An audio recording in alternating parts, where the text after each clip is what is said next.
Hello guys! Ngayon naman, share ko sa inyo yung sticker na nabili ko.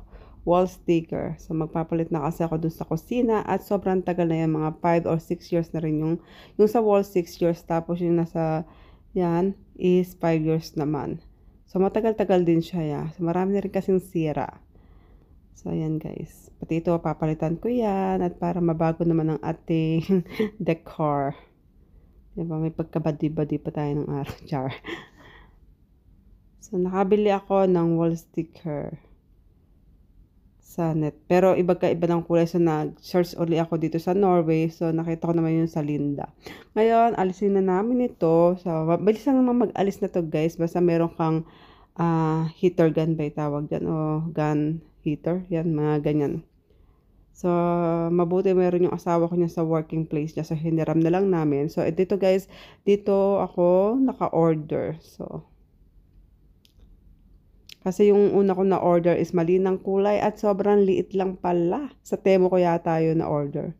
So, dito na lang ako umorder sa Linda. Pag kasi tinype mo wall sticker in Norway.no is maraming lalabas. So, itong Linda, maganda yung review niya. Kaya dyan ako napa-order. So, ito yung magkaibang style siya pero marble. Yan. So, dyan ko yan ilalagay. Tapos, iba din yung sa wall. So, yan. So, inabot din to ng 2,000 kroner Pero, siguro mga pangatlong lagay namin yan. Magagamit namin sa 3 beses. So, 5 years, 5 years. So, 10 years. Ayan. Naabotin ng mga 15 years pala yan.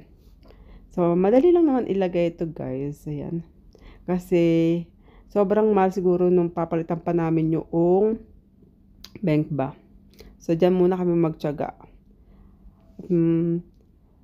Wala pa tayong budget para doon, char. So, matrabaho. Ito kasi ilalagay mo lang. Ayan. Hindi kami expert pero kahit pa paano nakapag-practice naman kami dati sa paglalagay niyan. So, tingin ko maayos. Tsaka sobrang dali lang niyang ilagay guys. Ayan.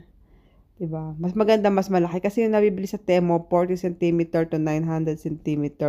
So, sabi ng asawa ko, bilhin mo na yung medyo malaki para mas madaling ilagay. So, tama nga naman. So, sabi ko sa kanya, sige, kahit medyo pricey, basta komportable siya. Tsaka maganda yung quality niya. Hindi siya masyadong manipis. Ayan guys. Buti na lang supportive si asawa sa mga pinag-iisip kong baguhin dito sa bahay. So, ganyan yung design ng nabili ko dyan. Tapos, iba din yung sa wall. Dito guys, madali lang magtanggal ng sticker at maglagay. So, inabot lang kami dito ng 2 hours. Yan, sa paglalagay niyan guys. So, diba? Tapos, yun naman yung sa wall. Ang ganda, diba? Maliwalas ang kitchen. So, pag may budget, ipapalagay namin yun talaga. Sa ngayon kasi okay pa naman yan. Diba guys, pwede na. Maliwalas yung kitchen namin. So, yun lang guys. Thank you for watching.